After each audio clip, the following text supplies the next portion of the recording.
Due to the coronavirus pandemic, many pregnant women have had to go through ultra scans, appointments, and much of the stress that comes with expecting a baby without the support of a loved one. There are concerns about the serious impact on people's anxiety and mental health. The hashtag #ButNotMaternity is campaigning for pregnant women to be allowed to have their birth partners with them at all pregnancy scans and at all stages of labour. Here to discuss this with me is Kiki Hansard, head of Birth Bliss Academy, who founded the campaign, chief executive of Make Birth Better and mum-to-be Nikki Wilson, and Conservative MP Alicia Kearns. Thank you very much indeed, all three of you, for joining me. Kiki, first to you. Tell me about the But Not Maternity campaign and why you started it.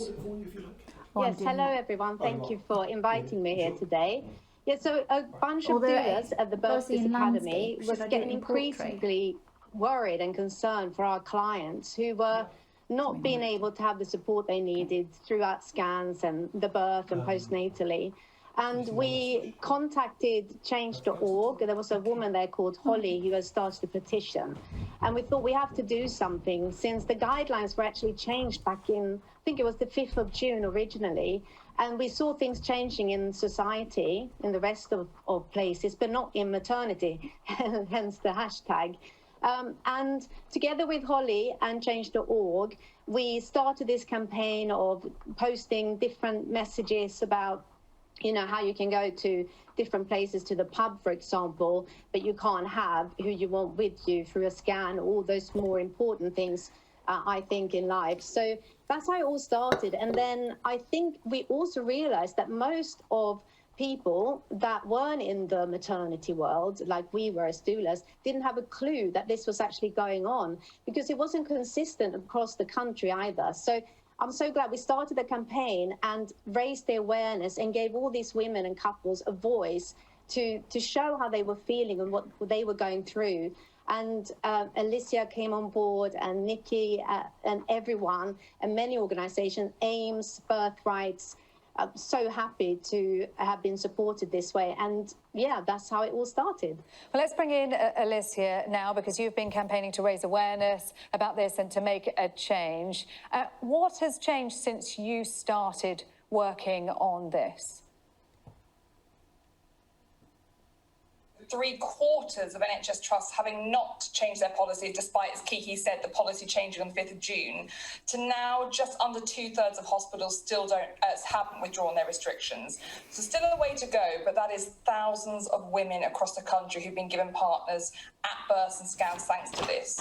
But heartbreakingly, even today, I heard of one hospital, Peterborough Hospital, that has changed its policy as a increase of COVID rates. So the campaign very much needs to continue to work, because we have to make sure that trusts don't claw back these rights that we've hard won for women and their partners. Yeah, I wanted to talk to you about the increase in coronavirus infection rates and whether that was a concern that was going to lead to tightening up of restrictions again, Alicia, and you're already seeing that happening.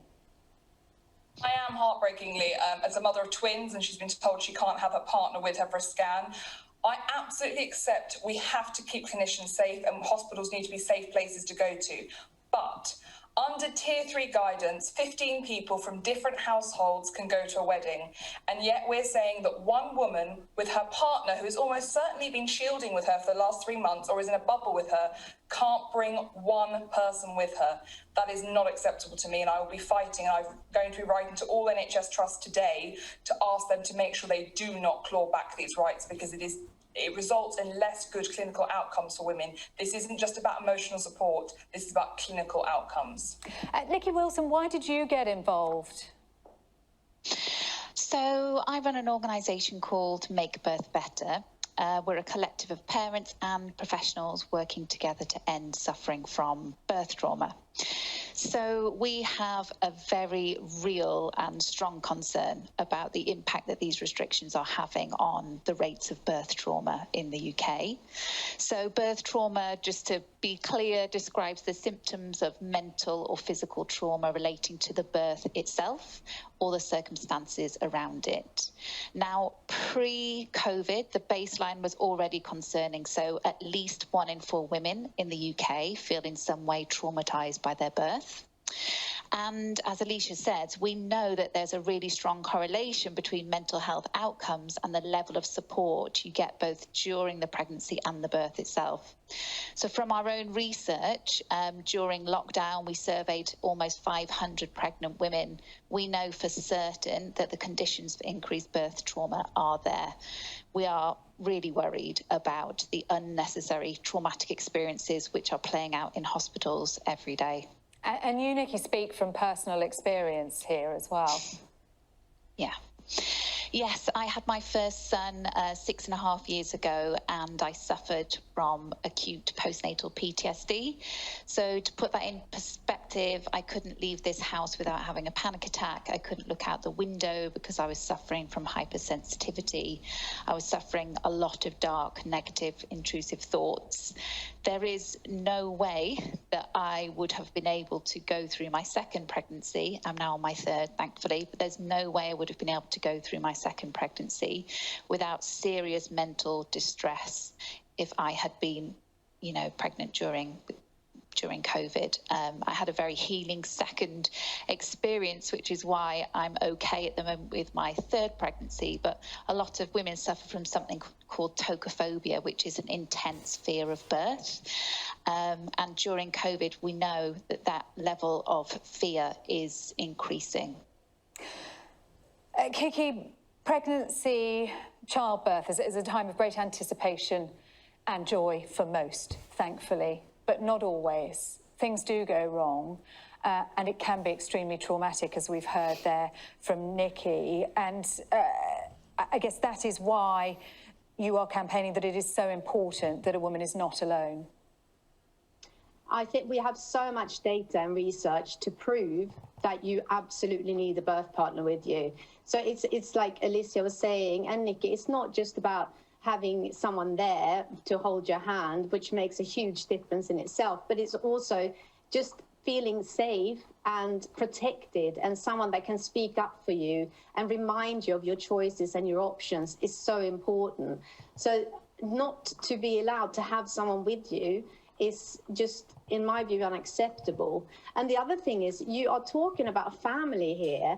It's a father or a partner that is part of this process, and they're being denied that. And we know that is damaging to families, to deny that support, and for the dad or father or partner of the woman or birthing person not to have that support there is not going to be good, not just now, but also for the future, the bonding, attachment, everything. So it's deeply upsetting to think that so many women and birthing people have to go through so much trauma on their own when it's absolutely not necessary.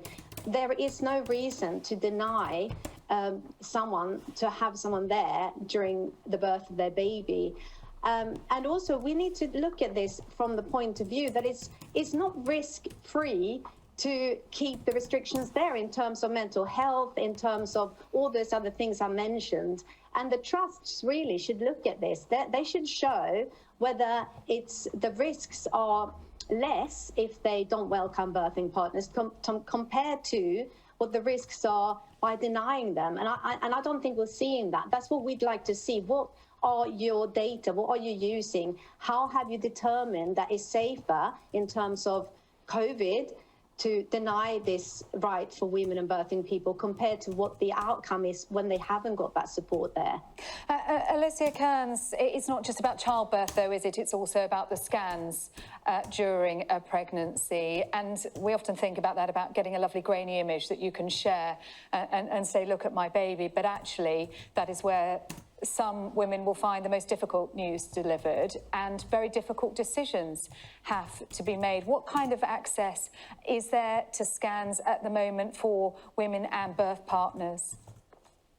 You're absolutely right. So, for example, in my first pregnancy, I was told at a scan that I carried a unique condition, which meant that my child was likely to die within the first year of being born. I had two conditions where meant that was quite likely. To have found that out on my own would have been so traumatizing and so heartbreaking. There are hospitals around this country, such as mine, where the moment the restrictions were listed, partners were told they could come for scans. My husband has to wait outside the building, and the moment I go for the scan, he runs up those stairs and comes in for the scan. He's there for the whole of the scan. It is not acceptable for women to be told, come for a scan on your own, and if there's a problem, we'll let you call your partner. Because the moment you then say to the woman, call your partner, they need to be here, you've already given the woman the bad news. Whether or not they know exactly what it is or not, they know there's something wrong. And it is heartbreaking, not only hearing the impact of women finding out they've lost their babies, or that there's a high chance of Down syndrome. I had an email from a lady last night who had the most heartbreaking news at a scan, all on her own. And then they're also having to go through stillbirths or operations to remove their babies on their own as well. So you're absolutely right, this is about scans as well, particularly the 12 and 20-week scan. OK, ladies, thank you very much indeed. We're going to have more on this after the break. Stay with us.